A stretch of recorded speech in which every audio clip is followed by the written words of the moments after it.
Hello and welcome to the live stream. My name's David. I'm the head of pre-qualifying healthcare at the University of Derby, and I'm joined today with two of my colleagues. Do you want to say hello? Hello, I'm Vicky Cockrell. I am the Assistant Discipline Lead in the Pre-Qualifying Healthcare team, and I'm also the Programme Lead for the Professional Nurse Advocate Programme.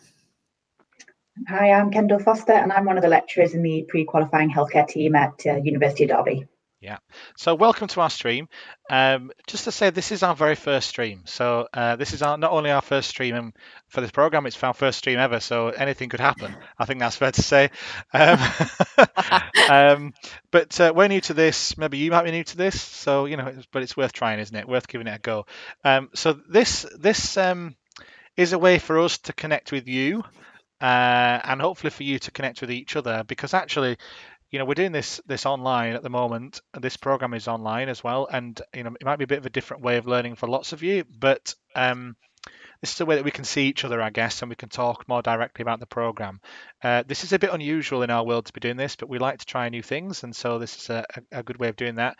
We're going to stream this on YouTube as well as in the program areas. So anybody that wants to join us out there in the wider world to watch this, you can do. So please do join in the conversation with us. And below here somewhere there'll be a nice chat box that you can put your questions or ideas, thoughts in. Please do share them with us, and the whole point of that is that we can pick those up and then answer them as we go along, in perhaps in the next live stream. We would like to eventually try and do some live questions on screen as we do that, but we're going to work out how we do that. I'm not there yet, but we'll get there. So we think this is beneficial, that it's beneficial that anybody can watch this and engage with this, not just people who are doing the program, because there's a wider kind of positive impact about this, I think. So that's why we're doing this. So what are we here to talk about? We're here to talk about professional nurse advocate, and this is a new thing, isn't it, for nursing, which is exciting. We at the University of Derby, along with I think it's 11 other universities, 10 or 11 universities, something like that. I might be wrong. Don't quote me. Somebody will quote me now, won't they? That's terrible, but don't quote me. That's not. There are a number of universities who are working with NHS England to deliver this program up and down the country, and we're really, really honoured and privileged to be part of it. We're really glad to be part of it. The reason we wanted to be involved is because this is it's a landmark project for nursing, isn't it? This is we've all been through the most. I mean, all of society has been through the most difficult of years, generally. But I mean, we're nurses. We know what lots of you out there have been through. All of us have had a particularly tough year in our clinical practice, in our professional practice, and the part of this project really is to respond to those challenges and those difficulties that you've experienced and faced out there. And I think it's really good actually that NHS England have recognised this, and particularly the CNO has recognised this and really wants to work with key stakeholders to tackle this. I think it's a really good thing that we're all doing together. So I can see personally this is going to have a really positive impact on you and your professional practice, and I hope you do too. So, I mean, let's just have a think a bit more about that context in which we're in at the moment. Before we went into this, the last 12 months, or more than 12 months now, isn't it? There were 40,000 vacancies at least, weren't there, for registered nursing? Mm-hmm. We started to see, I say started, it's been a long-term project, hasn't it, of government and of people like Health Education England, NHS England, and employers as well are really tackling that vacancy. I'm going to call it a crisis actually, because 40,000 is a lot, and that, by the way, is the recorded vacancies, I think, isn't it? And if you look at other sectors like care homes, private PVI, we call them PVI, private voluntary independent sectors. I think often those vacancies are not counted in that bigger figure. So you probably are looking at, I would say, maybe twice that number, aren't you, in reality? I don't know whether my colleagues disagree or not, but you're probably looking at a much higher figure than that, just naturally. Nursing's been around. I think whatever the figures, David, I think whatever is bad. in practice, you know, you will be feeling it, won't you? You will be feeling the vacancies. I remember, you know, when I was in practice, it's you could feel the vacancies. You could, you know, you only needed a staff member to go off sick, and you could be in crisis in your area, couldn't you? Because you just didn't have the capacity. So we know the stats, but it's also about how it feels when we're in practice, doesn't it? And it feels difficult and it feels challenging at the moment because of those vacancies. Yeah, and also because of COVID. You know, COVID is we've all had to work in different ways, different places, different things to what we do normally. You know, we've had to work in extremely different ways. We're also used to being quite tactile, aren't we, as nurses? We're used to working with our patients closely and families, you know, whatever you call them, patients, service users. You know, we're used to working very closely with them, and we haven't been able to do that as closely over the last year, which has been challenging. So we've got that background going into this, haven't we? Then we've got this enormous, another way of calling it, like a tidal wave, really, of change and of hard work, and you know, just burnout, challenge. I suppose it's been really, really hard, isn't it? And you know, we're a year later. We're on the other side. It looks like things are going in the right direction, hopefully. You know, we've got vaccinations. You may have had your vaccination. If you have, brilliant. You know, some of us have, some of us haven't. And there's a big wodge, as we talk about this in March, there's a big wodge of the population who haven't had it yet. That's on the horizon, isn't it? That if we get that in and sorted, that's going to hopefully solve a lot of our issues and problems, isn't it? You know, with social distancing and things. So we're just hoping all that goes through as planned. What we're now left with afterwards is the fallout, aren't we? We're left with the PTSD, the burnout, all those other issues and problems. And that, I think personally, this is my personal viewpoint, I think this is going to go on for many decades. You know, certainly our children will feel this. I've got young children, and you know, I think they will feel this for many years to come. But nurses, we will feel the impact of this for many decades. Personally, for some of us, but also upon our professional practice, I think we'll definitely see the impact of that going forwards. So really, professional nurse advocate as a role or a function is designed to respond to this, isn't it? To all of this, and it is, like I say, a landmark project which has been set up by NHS England to help us as a profession, I suppose, to help us to tackle some of these challenges going forwards. It's not a be all and end all, is it? You know, it's not the only answer. No. And some people have said that, oh my goodness, that's going to solve everything. No, it isn't necessarily. It's be part of the solution, I think. And it's important to say we don't fully know how it's going to work and what it's going to do, this role, do we? You know, Kendall, do you want to talk a bit about the background, you know, the professional midwifery advocate and where all that's come from, the equip model? Should we start with that? And because I've been talking for the last 10 minutes, I think you're pretty fed up with me. But you know, we're passionate about this. I want you to know that we're passionate about this. But Kendall, do you want to say anything about where it's come from then? Yes, well, like you say, it seems that we've kind of taken inspiration from the world of midwifery and this kind of new role, this professional midwifery advocate role that developed after some kind of key changes in midwifery kind of practice, the way they approach supervision, clinical supervision, the way they practice their governance.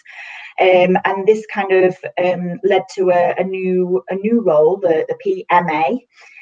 Which was kind of designed to help midwives to learn and reflect, to have the opportunity to discuss those kind of really complex patient care needs, the challenges in the workplace, the way that they were interacting in their professional relationships, their relationships and communications with patients and family members.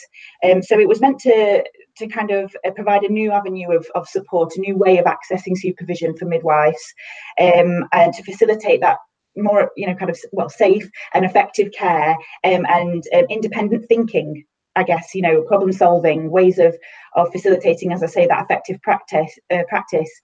And so I think that's kind of where the inspirations come from as part of that development. The equip model was designed and developed. And I think in the next live session, we talk a little bit about the different functions of that in terms of supervision. So won't go into that necessarily now. But it's been, I think, in the initial kind of some of the literature looking into the use of that role received quite well. And so it's really exciting that hopefully we can implement something similar. You know, we can use the lessons from that progress and that development for the nursing profession. Yeah, that sounds really good, doesn't it? I mean, you know, it sounds like this role will be a really good enabler for nursing. You know, this going to be. I feel like this is going to be. I can, you know, when all the stars align, you know, it feels like that, doesn't it? You know, it feels like that. This is going to really help some people, I think, to really take action in our profession. And the key thing for me is advocate. The key word in that is advocacy. Advocate. You know, being an advocate for your profession. Lots of people are in nursing already, and I'm really proud of that. But if we can encourage everybody to develop those advocacy skills, leadership, quality improvement, the education, you know, it's going to be a game changer, isn't it? Just for our profession. I feel like it is anyway. I think it's going to be a big game changer for us. And I suspect that lots of areas are doing something at the moment. They will be, you know, thinking about the education, thinking about, you know, that the impact that all of this has had on their staff team. Because we have to think about it, don't we? And think that actually, you know, the pandemic has hit. We have had this huge wave that has impacted on our roles in the hospitals, our roles in the community. But what we've also got to think about is the impact of the fact that actually many of our colleagues have lost their lives through this as well, through the pandemic, and the impact of that's had. So I suspect areas are already starting to think about this, but it's much more informal. And I think this role is going to try to formalise that to ensure that we get that continuity and consistency across all areas to make sure that everybody is getting an equal service, and we are thinking about it in every area. I mean, it's really interesting, isn't it? I'm just you know, we all read the news, hopefully, but I was reading the news this week. There is a trust in London. I won't name it, but more than 200 nurses and medical staff had raised what they said were very serious concerns about staff burnout, patient safety, particularly in intensive care during the second surge of coronavirus, of COVID-19, and going forward. And they were talking about nurse to patient ratios during the pandemic were unsafe, led to severe levels of burnout among nursing staff. And you know, this is a real challenging time for our profession, isn't it? You know, I mean, there's some statistics. So about 40% of nurses had said they'd either taken extended sick leave or reduced their hours due to stress. And you know, when we're trying to strengthen our profession, we're trying to keep people in nursing generally, aren't we? That's what lots of the targets, I guess, are about, aren't they? Retaining people into nursing. And you know, it's a hard place to work, is nursing, isn't it? Wherever it is, it's very hard. You know, I mean, I wanted to just, if we can dig into this issue about burnout a bit more. You know, just sort of to set the scene for the program, because burnout's is an actual thing, isn't it? It's a proper thing. It's a proper I don't know what you would you say it's a psychological syndrome, or it's a state of mind, isn't it? It's, you know, it's a hard place to be again, isn't it? You know, and it's a fact. That's what it is. It's a fact. Yeah, that's okay. That's a good way of saying it. Yeah, it's a fact. So actually, what happens with it's real is the point, isn't it? And whilst burnout itself is an action, it's the impact of that action, isn't it? The fact that actually we get burnt out, we get stressed, we get tired, we get anxious, we can actually get depressed about it. And it's, you know, it's a huge impact, isn't it? That you know, that we and we had a joke, didn't we, the other day, David? We talked about why did we come into the nursing profession? And we joked and we said, well, you know, we came in it clearly for the money and the glamour. And in reality, we didn't, did we? We came into it because we're compassionate, caring people.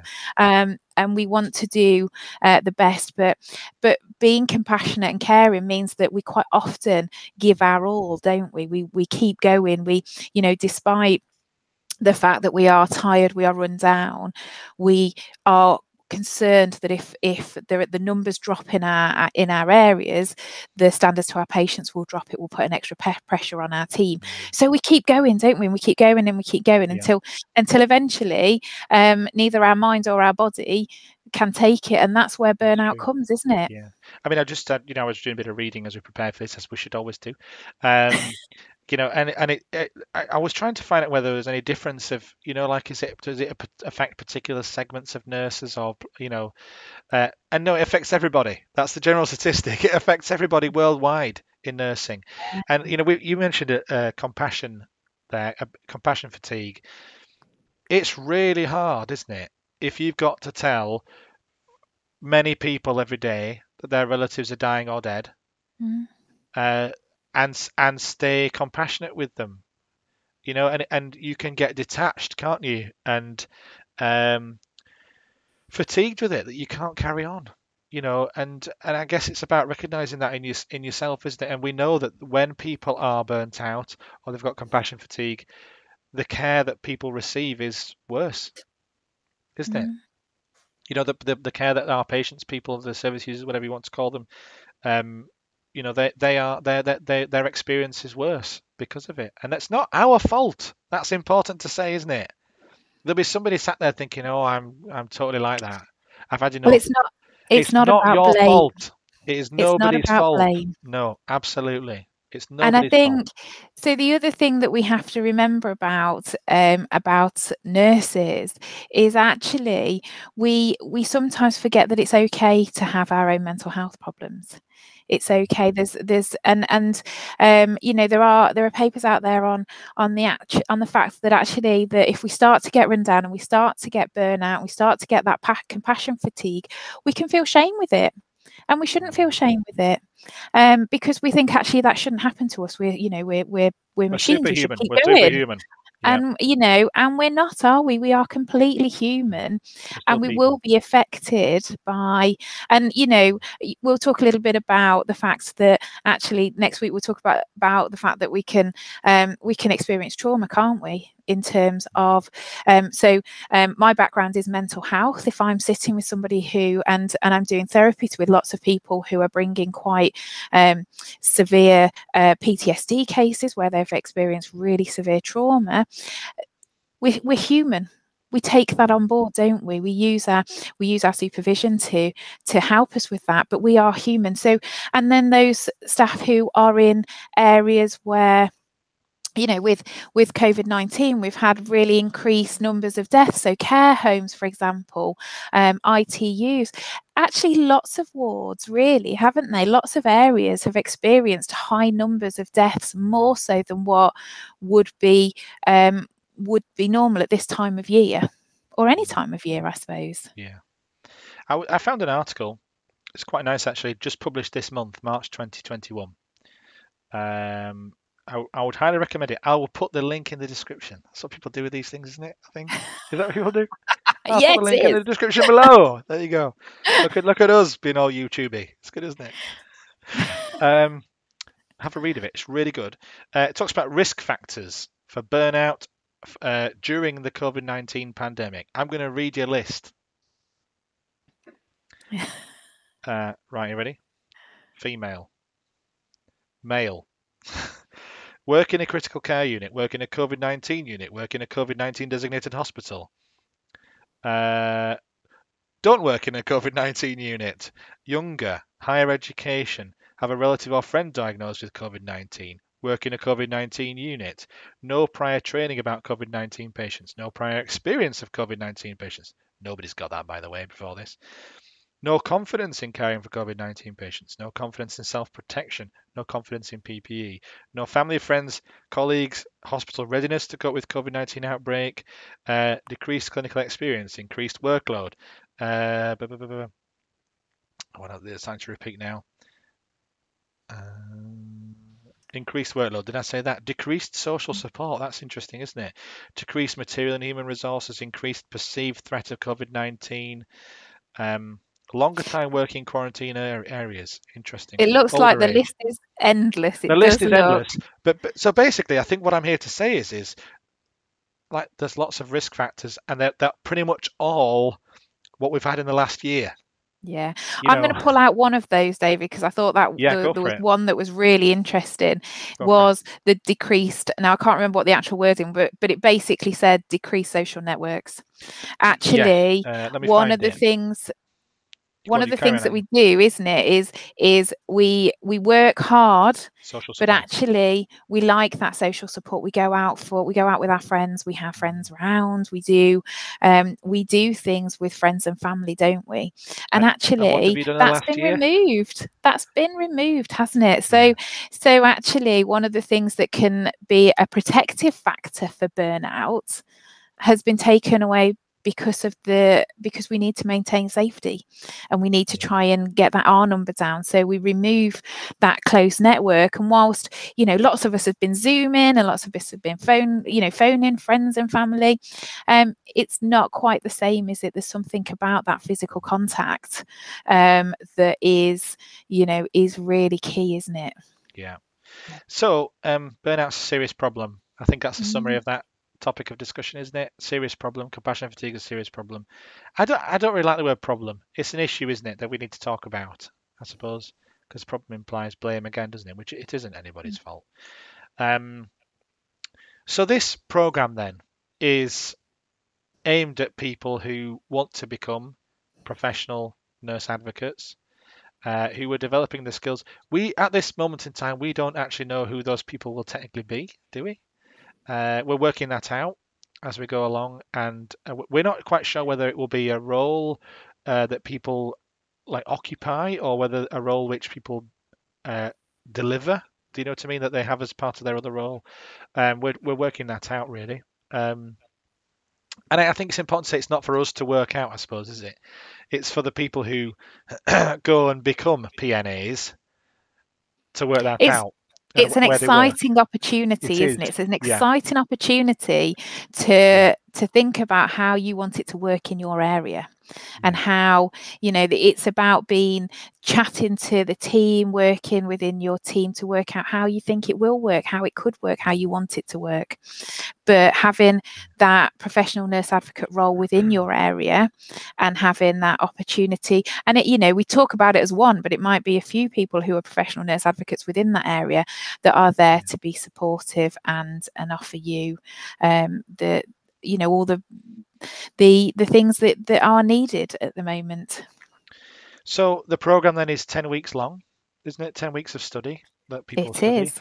There's a whole variety of stuff that you'll learn throughout the program. I'm going to do that YouTube thing. More details on our website. But it's designed, our program is designed in direct response to the NHS England specification for how they want this to work. So just to reassure you, wherever you take this in the country, or whatever you see of a PNA program, they're all going to be more or less the same, we think. Because they're going to follow the same sort of framework and requirements. They're all based around that equip model that Kendall mentioned earlier on. So if you're interested in it, go have a look at that. There's plenty of articles, and there are websites information about that you can read. So that I would recommend going and finding that. If you are interested in studying the program, there are still places, as I understand it, nationally, but it isn't working at the moment as of March 2021 that you can apply to a university to do it. Your chief nurses or directors of nursing or equivalent role are being requested to identify people by NHS England, and then it goes through NHS England. So at the moment, it's a free program for you to study. It's being paid for by NHS England, which are really grateful for their support to deliver it. So please, if you're thinking about doing it, I would say go for it. It's a really good thing to do it. It's at level 7, which is master's level, and it gets you 20 credits. So you can actually go use that if you're thinking about doing a master's degree or something else. You could go on and do a master's degree and use that as a springboard to start that if you want to do. So this hopefully has been okay. We've been chatting for about 25 minutes. I don't know whether I was going to say at the beginning. I should have said at the beginning. It's very informal. Hopefully you've kind of seen that. Our plan is to do this every week. So this week it's introduction to the whole thing. Next week, what we're planning to do next week. I think we're going to do clinical supervision next week. and we'll dig into that a bit more. And then we'll sort of work out. We want to keep it in response to what you want it to see. So we'll try and keep it with the units. And I would say as we go through, so you can follow those. There's a video on the unit, but obviously we're going to have probably multiple courses running at the same time. So it doesn't make sense for us to talk about clinical supervision again, for instance, for everybody, because you might be in week 5, for instance, and the next lot's in the week 2. So or however which way it works. So we'd like to have chats with people as well. So if you would like to come and talk to us on our little, is it a radio show? I'm not sure. It's a video show, whatever it is. YouTube chat. YouTube chat. You're very welcome to come and join us. We really would love to talk to you. You might be a senior nurse and think, oh, I really want to go talk to them about how P&A is going to work in my trust. Please do. I'll put my email address in the description below again. I did it. We should have like a jar, don't we? That we, a quid goes in it every time David does a YouTubeism. Yeah, so please do get in touch with us. Please do talk to us. Put your comments and chats in, and we'll pick them up as well and try and answer them if we can do, and we'll include them in the future streams. But hope this has been good. Thanks for joining us. Any last words? No last words. Not from me. Okay. Not from me. Okay, then. Well, have a good week, everybody, and we'll see you soon. See you next week. Okay, thanks. See you next week. Right.